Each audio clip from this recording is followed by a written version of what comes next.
Hello student, this is MM Gop and you are studying Accountancy chapter Admission of a Partner. My dear students, आज आप हमसे पढ़ेंगे admission of a new partner.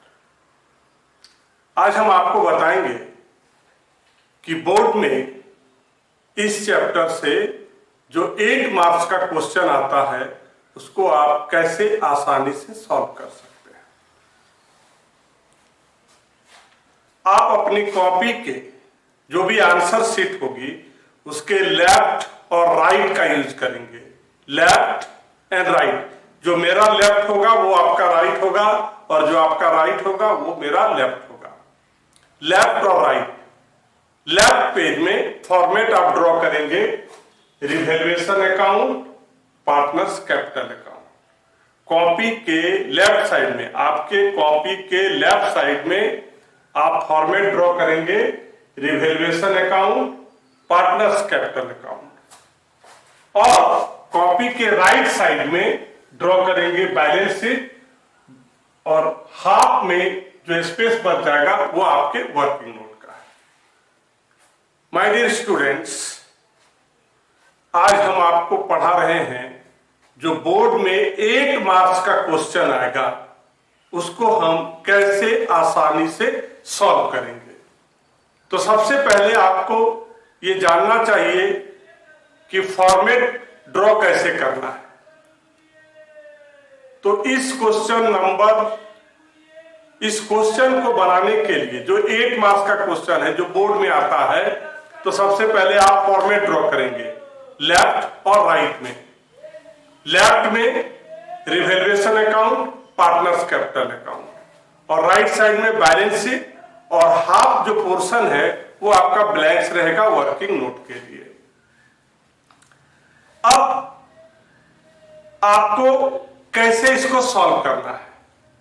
ये जो 8 mark का question आता है उसमें एक बैलेंस शीट होती है जो हम आपको नेक्स्ट क्लास में बताएंगे दिखा करके। एक बैलेंस शीट होती है। बैलेंस शीट का मतलब उसमें एसेट्स होंगे, लायबिलिटीज होंगे, और साथ में एडिशनल इंफॉर्मेशन।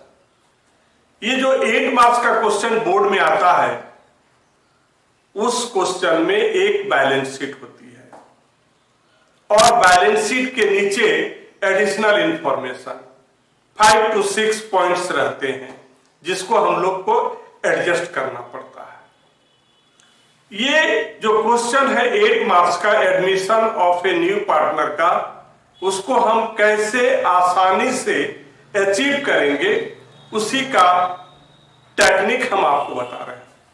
तो सबसे पहले आप क्या करेंगे, आपकी जो आंसर शीट होगी उस आंसर शीट के लेफ्ट में रिवैल्यूएशन अकाउंट और पार्टनर्स कैपिटल बनाएंगे, और उस आंसर शीट के राइट साइड में बैलेंस शीट और स्पेस खाली रहेगा। मेरी बात ध्यान से सुनिएगा।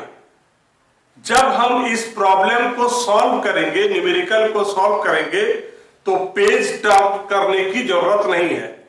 ये जो हमने एट ए सेम टाइम लेफ्ट और राइट में जो ड्रॉ किया है revaluation, partners capital, balance sheet और स्पेस है, during the calculation and solve the 8 marks problem, ऐसा होना चाहिए कि आप किसी भी तरह से पेज नहीं पलटना। मेरी पेज खुली हुई रहेगी, टेबल के ऊपर में जो आंसर शीट रहेगी वो मेरी खुली हुई रहेगी। हम ऐसा revaluation, partners capital, balance sheet बनाएंगे जिससे पेज को बार बार पलटने की जरूरत नहीं पड़ेगी। लेफ्ट में रिवैल्यूएशन अकाउंट, पार्टनर्स कैपिटल होगा, और आंसर शीट का जो दाहिने तरफ का पेज होगा उसमें हमारा होगा बैलेंस शीट और कुछ स्पेस जिसमें हम वर्किंग नोट बनाएंगे। तो ये 8 मार्क्स अचीव करने के लिए, सीबीएसई बोर्ड में 8 मार्क्स अचीव करने के लिए हमको सबसे पहले अपने आंसर शीट के लेफ्ट और राइट में ये फॉर्मेट ड्रॉ करने होंगे। ये जो 8 मार्क्स का क्वेश्चन आता है उसमें एक बैलेंस शीट होती है और बैलेंस शीट में होते हैं additional information. Balance sheet with additional information, ये क्वेश्चन है। अब इसको हमको सॉल्व करना है, तो कैसे सॉल्व करेंगे नेक्स्ट में हम एक एग्जांपल के द्वारा आपको बताएंगे। यह हम आपको रफ बता रहे हैं। तो जैसे ही आप देखेंगे एडिशनल इंफॉर्मेशन बैलेंस शीट के जस्ट नीचे उसका जो पहला लाइन लिखा रहता है उसमें एक व्यक्ति का नाम लिखा रहता है। It will be C D Ram Mohan Sohan also. तो वहां पर लिखा रहता है C admitted as new partner. उस लाइन से हम लोग कंफर्म हो जाते हैं कि ये जो क्वेश्चन हम बनाने जा रहे हैं ये क्वेश्चन कौन चैप्टर का है? Admission of a new partner का। सबसे पहले तो हमको जानना पड़ेगा ना कि ये जो क्वेश्चन है वो एडमिशन ऑफ पार्टनर का है या नहीं। कैसे पता चलेगा? बैलेंस शीट के ठीक नीचे लिखा हुआ रहेगा they admitted C as new partner या C admitted as new partner, ये साफ लिखा रहता है। और ये line, this line declare that this question is belongs to admission of a new partner. तो सबसे पहले माय डियर स्टूडेंट हम लोगों को कंफर्म होना पड़ेगा कि जो क्वेश्चन हम बनाने जा रहे हैं वो एडमिशन ऑफ ए पार्टनर का है या नहीं। तो कैसे पता चलेगा? बैलेंस शीट के ठीक नीचे, बैलेंस शीट के ठीक नीचे लिखा हुआ रहेगा they admitted C as new partner और सी एडमिटेड एज न्यू पार्टनर। इससे क्लियर हो जाएगा। तो जब भी हम उस क्वेश्चन को पढ़ेंगे तो हम कंफर्म हो जाएंगे कि ये क्वेश्चन जो है वो एडमिशन ऑफ न्यू पार्टनर का है। चलिए हम लोग क्लियर हो गए कि एडमिशन ऑफ न्यू पार्टनर का क्वेश्चन है। फॉर्मेट हम लोग पहले बना लेंगे। आंसर शीट के लेफ्ट साइड में revaluation account, partners capital account. Answer sheet के राइट साइड में बैलेंस शीट और नीचे आपका स्पेस रहेगा। हम आपको थोड़ा सा रिव्यू कर देते हैं। हमने इसको आपको पहले ही पढ़ाया, फिर भी एक बार। ये जो आप सामने देख रहे हैं ना रिवैल्यूएशन अकाउंट, इसमें वैसे एसेट्स और लायबिलिटी की एंट्री होती है जिसके वैल्यू में चेंज जाता है।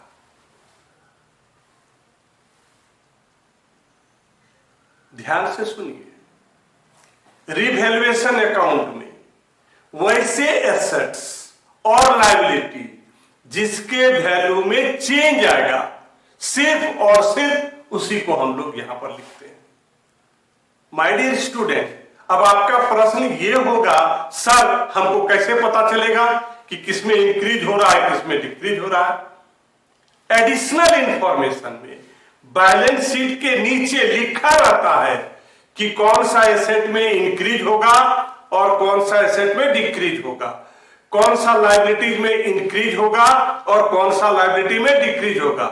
इतना ही नहीं, कुछ ऐसे भी एसेट और लायबिलिटीज होंगे जिसकी चर्चा बैलेंस शीट में नहीं है, चाहे वो एसेट हो या लायबिलिटी हो, लेकिन उसकी चर्चा एडिशनल इंफॉर्मेशन में। तो ऐसे एसेट और लायबिलिटी को हम अनरिकॉर्डेड एसेट और लायबिलिटी बोलते हैं। माय डियर स्टूडेंट्स, ध्यान रखना है, हम लोग बात कर रहे हैं रिवैल्यूएशन अकाउंट का। रिवैल्यूएशन अकाउंट में सिर्फ और सिर्फ वैसे लायबिलिटीज और एसेट्स की एंट्री होती है जिसके वैल्यू में चेंज आएगा, बदलाव आएगा। और जिस एसेट्स और लायबिलिटीज के वैल्यू में चेंज नहीं आएगा उसको डायरेक्ट हम लोग बैलेंस शीट से उठा करके, अगर वो एसेट है तो नए बैलेंस शीट के एसेट साइड में लिखेंगे और वो अगर लायबिलिटी है तो हम लोग उसको उठा करके ये जो नया बैलेंस शीट है उसके लायबिलिटी साइड में लिखेंगे। माय डियर स्टूडेंट, शायद आपको समझ में आ रहा होगा कि आपके पास एक बैलेंस शीट होगा और साथ में एडिशनल इंफॉर्मेशन होगा। एडिशनल इंफॉर्मेशन की मदद से हम लोग जानते हैं कि किस एसेट और किस लायबिलिटी में वैल्यू का चेंज हो रहा है।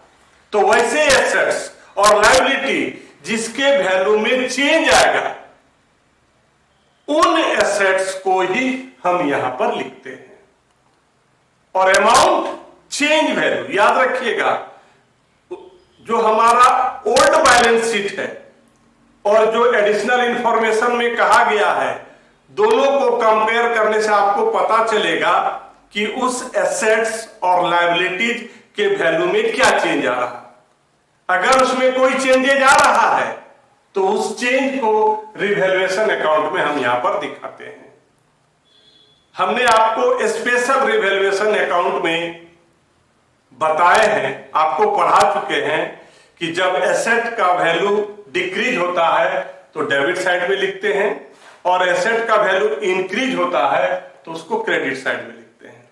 लायबिलिटीज का वैल्यू इंक्रीज होता है तो उसको हम डेबिट साइड में लिखते हैं, और लायबिलिटीज का वैल्यू डिक्रीज होता है तो उसको हम क्रेडिट साइड में लिखते हैं। अगर कोई अनरिकॉर्डेड लायबिलिटी है तो उसको हम डेबिट साइड में लिखते हैं। अगर कोई अनरिकॉर्डेड एसेट्स है उसको हम क्रेडिट साइड में लिखते हैं। याद रखिएगा कि जिस भी एसेट और लायबिलिटीज के वैल्यू में चेंज आएगा, चेंज याद रखिएगा, चेंज बदलाव आएगा कि पहले कितना था और नया पार्टनर आया तो कितना हुआ, तो वो जो चेंज वैल्यू है, वो जो नया वैल्यू है, जो चेंज हुआ, उसको लिखना है। उसमें जो चेंजेज आया उसको लिखना है। और आप देखेंगे कुछ ऐसे और लायबिलिटीज होंगे जिसके वैल्यू में कोई चेंज नहीं आया, उसको हम सिर्फ उठा करके नए बैलेंस शीट में रख देंगे। अगर वो लायबिलिटीज में है तो उसको उठा करके लायबिलिटीज में रखेंगे, अगर वो एसेट में है तो उसको उठा करके हम एसेट्स में रखेंगे। तो अभी आप हमसे पढ़ रहे थे रिवैल्यूएशन अकाउंट के बारे में कि कैसे आप रिवैल्यूएशन अकाउंट को सॉल्व करेंगे। अब नेक्स्ट है partners capital account. Partners capital account. तो पार्टनर्स कैपिटल अकाउंट में क्या होता है, आपके पास जो ओल्ड बैलेंस शीट होता है उसमें ओल्ड पार्टनर्स का कैपिटल दिया हुआ रहता है, उसको हम लोग यहां पर क्रेडिट साइड में लिखेंगे। साथ में एडिशनल इंफॉर्मेशन में लिखा रहता है कि हमारा जो नया पार्टनर आया, या हम एग्जांपल ले रहे हैं नए पार्टनर का, वो है हमारा सी। तो जब नया पार्टनर कैपिटल लेकर के आएगा तो यहां पर हम लिखते हैं बाय कैश और बैंक अकाउंट। अब यहां पर ध्यान देना है कि आपके पास जो ओल्ड बैलेंस शीट है और उसमें अगर कैश एट बैंक लिखा है तो यहां पर बाय बैंक का इस्तेमाल करेंगे। कैश इन हैंड लिखा हुआ है तो यहां पर बाय कैश का इस्तेमाल करेंगे। यह ध्यान रखिएगा कि आपका जो बैलेंस शीट है, जो क्वेश्चन में बैलेंस शीट दिया हुआ है, उसमें कैश इन हैंड है या कैश एट बैंक है, और अगर दोनों है तो हम लोग यहां पर बाय बैंक का इस्तेमाल करेंगे। और पार्टनर्स से रिलेटेड जो भी रिजर्व और प्रॉफिट होगा, पार्टनर से रिलेटेड जो भी प्रॉफिट और रिजर्व होगा, उसको हम पार्टनर्स कैपिटल के क्रेडिट साइड में लिखेंगे। और जो लॉस होगा पार्टनर से रिलेटेड, उसको हम डेबिट साइड में लिखेंगे।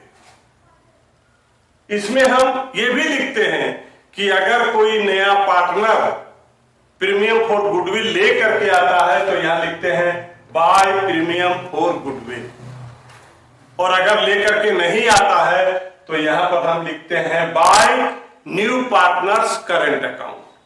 यहां भी लिखते हैं, जब भी हम यहां पर लिखते हैं न्यू पार्टनर्स करंट अकाउंट तो इसको हम एसेट साइड में दिखाते हैं by new partners current account. Goodwill एक जो कैश के रूप में लाया और जब नहीं लाया, जब लेकर के आया तो बाय प्रीमियम फॉर गुडविल, नहीं लेकर के आया by new partners current account. तो ये हम दो जगह दिखाएंगे, एक पार्टनर्स कैपिटल के क्रेडिट साइड में और दूसरा बैलेंस शीट के एसेट साइड में। यहां पर आप देखेंगे एग्जिस्टिंग गुडविल, आपका जो ओल्ड बैलेंस शीट है उसमें आप देखेंगे एसेट साइड में गुडविल लिखा रहता है, उसको हम लोग एग्जिस्टिंग गुडविल बोलते हैं। वो गुडविल क्या है? जब हमारे पुराने पार्टनर बिजनेस में हुआ करते थे उस समय का वो गुडविल है। तो जब भी कोई नया पार्टनर पार्टनरशिप ज्वाइन करता है तो उस गुडविल के अकाउंट को क्लोज कर देते हैं, ऑफ कर देते हैं। उसको हम लोग क्या करते हैं, ओल्ड पार्टनर ओल्ड रेशियो में बांट देते हैं और पार्टनर्स कैपिटल के डेबिट साइड में लिखते हैं टू गुडविल। एग्जिस्टिंग गुडविल को यहां पर लिखते हैं to goodwill, old partner old ratio. Revaluation account बनाने से कभी प्रॉफिट होता है और कभी लॉस होता है। जब प्रॉफिट होता है तो हम लोग क्रेडिट साइड में लिखेंगे बाय रिवैल्यूएशन अकाउंट, और जब लॉस होगा रिवैल्यूएशन से तो उसको डेबिट साइड में लिखेंगे। एक छोटे शब्दों में आप समझ सकते हैं कि पार्टनर से रिलेटेड पार्टनर का अपना कैपिटल, साथ ही पार्टनर के लिए जब भी प्रॉफिट की बात होगी वे सारे पार्टनर्स कैपिटल के क्रेडिट साइड में लिखे जाएंगे।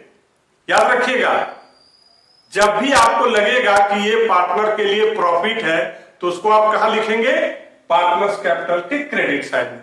और जब आपको लगेगा कि लॉस हो रहा है तो उसको आप कहां लिखेंगे? पार्टनर्स कैपिटल के डेबिट साइड में। और लास्ट में जिसकी चर्चा एडिशनल इंफॉर्मेशन में नहीं है वो सारा एसेट और लायबिलिटीज को उठा करके एसेट को एसेट में रख देंगे और लायबिलिटीज को लायबिलिटीज में रख देंगे। आप अभी हमसे पढ़ रहे हैं 8 मार्क्स बोर्ड में लाने के लिए कैसे आप पहले फॉर्मेट बनाएंगे और कैसे आप न्यूमेरिकल को सॉल्व करेंगे। तो आज के क्लास में आप हमसे सीख रहे हैं कि सबसे पहले फॉर्मेट आंसर शीट के लेफ्ट और राइट में कैसे बनाएंगे, revaluation account, partners capital account, और राइट साइड में बैलेंस शीट और वर्किंग नोट के लिए स्पेस खाली रखेंगे। Thank you.